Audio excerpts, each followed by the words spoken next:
Bonjour à tous, c'est Souheil. Après avoir créé notre premier projet Scrum sur Jira, aujourd'hui on va dédier cette vidéo à la gestion des tickets. Mais avant ça, je vous propose de personnaliser un peu notre workflow de traitement, et ce en insérant une colonne intermédiaire avant l'état fini ou done. Cette action nous permettra de marquer la fin du traitement d'un ticket et qu'il est désormais prêt à être testé. On va cliquer sur créer une colonne, on va la nommer à tester. Et puisque c'est un état intermédiaire, on peut le glisser avant l'état done. Il suffit de faire drag and drop. Et voilà, on a notre workflow qui commence par l'état à faire et qui finit par l'état done ou fini. Maintenant, on peut commencer à créer nos tickets. Il suffit de cliquer sur le bouton créer et renseigner les champs du ticket. Comme vous voyez, on peut d'abord préciser le nom du projet qui est Training Test, ou si on a d'autres projets, on peut aussi sélectionner l'un des autres projets. On a aussi le type de ticket.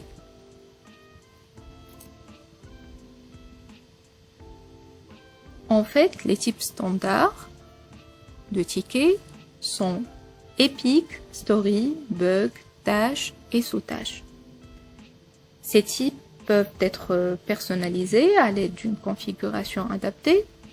Si vous êtes intéressé par ce thème, merci de me le dire en commentaire et je vais vous le présenter dans une prochaine vidéo dédiée à la configuration de Jira. Maintenant, quelle est la signification de chaque type et quand est-ce qu'on utilise l'un ou l'autre? Les stories, par exemple, représentent généralement les fonctionnalités à développer et utilisent un langage non technique. Les stories sont présentées par le Product Owner au cours du Sprint Planning et prises en charge par l'équipe Scrum. Plusieurs stories peuvent être regroupées dans ce qu'on appelle Epic, qui est une sorte de thème ou bien d'idée générale décomposée en plusieurs stories.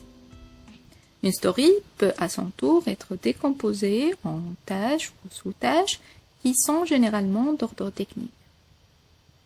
Après le type du ticket, on peut passer à l'état qui est initialisé à to do ou bien à faire.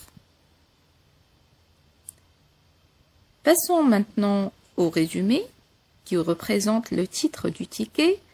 Le résumé, comme son nom l'indique, doit être le plus expressif possible, mais aussi le plus court possible, afin de bien présenter la fonctionnalité en question. Dans la description, maintenant, vous pouvez mettre tous les détails relatifs au ticket. Je vous conseille de préparer en amont des templates par type de ticket et les utiliser à chaque création d'un nouveau ticket. Par exemple, pour un bug, vous pouvez prévoir des sections comme les prérequis, les scénarios, les résultats attendus, les résultats effectifs, etc. La déclaration des bugs nécessite aussi de préciser entre autres l'environnement de test, la version affectée, la version corrigée, etc. Mais on ne va pas les indiquer dans la description car il y en a des champs dédiés à ces paramètres et il suffit juste de les ajouter dans la partie configuration. Je vais vous montrer maintenant comment on peut formater la description pour qu'elle soit lisible et bien organisée. On va prendre l'exemple d'un bug. Là, le type de ticket, on va choisir bug. Et on a tout un tas de types de formats pour écrire le texte de la description. Ou bien attacher des liens, des images, des vidéos, des captures, etc. Donc, on va par exemple prévoir une section prérequis Là, c'est ce qu'on appelle un panel et c'est très beau à voir. Donc, c'est pour les prérequis, par exemple.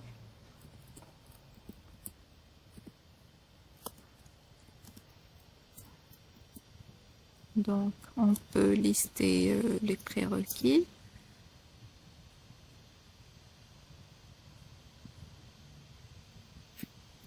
Pas ça, mais plutôt... Voilà. Prérequis 1. Prérequis 2. Etc. Maintenant, on va ajouter la description des scénarios.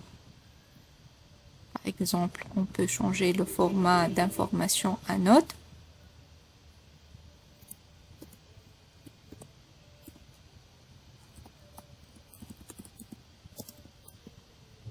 On peut ajouter des smileys. C'est pas l'objectif maintenant. Donc, voilà. Et par exemple,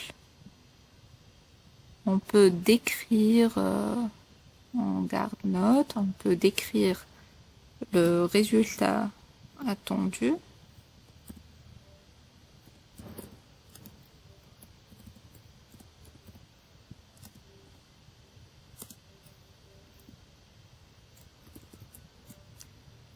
Et aussi préciser le résultat effectif qui n'est pas conforme éventuellement.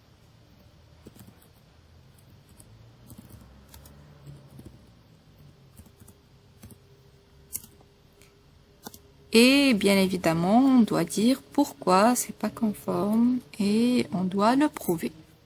Voilà, je pense que c'est un beau format à voir dans la description. Vous pouvez le garder, vous pouvez aussi me proposer des améliorations. Donc, merci pour votre attention et dans la prochaine vidéo, on va voir comment alimenter automatiquement le backlog des tickets. Merci et à très bientôt.